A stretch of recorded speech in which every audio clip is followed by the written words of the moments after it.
Hello बच्चों, let's read the question. The question says, write a newspaper report on the Simon Commission. तो हमें एक newspaper report लिखनी है साइमन कमीशन पर. In 1928, the new Tory government of Britain sent a 7-member commission in India under the chairmanship of Sir John Simon.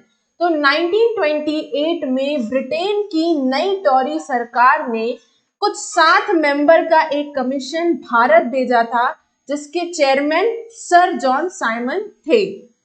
It's objective was, अब ये commission India क्यों भेजा था, क्या इसको ऑब्जेक्टिव था?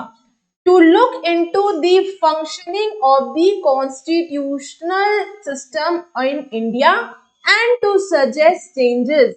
तो ये कमीशन जो है वो इंडिया इसलिए भेजा गया था कि इंडिया में जो सरकार चल रही थी, जो सरकार किस तरीके से काम कर रही थी, ये देखने के लिए भेजा गया था कि सही कर रही है कि नहीं कर रही है, और अगर कुछ चेंजेस की जरूरत है, कुछ बदलाव करने की जरूरत है, तो ये जो 7 मेंबर्स हैं वो उन चेंजेस को सजेस्ट कर सकते थे.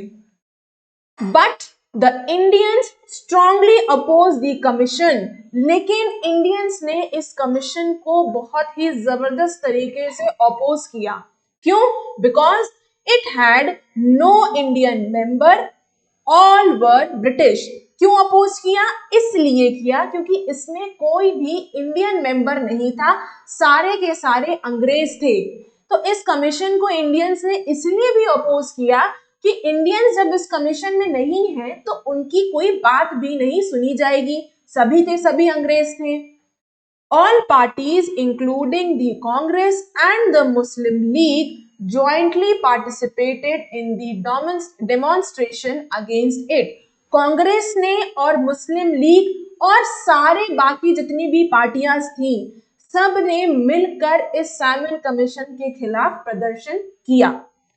When the Simon Commission arrived in India, जब ये साइमन कमीशन इंडिया पहुंच गया, इंडिया आ गया था, it was greeted with the slogan go back Simon. तो इसको किस नारे के साथ इसका स्वागत किया गया था?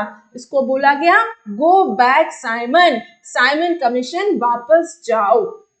I hope you understood the question as well as the answer. Best of luck.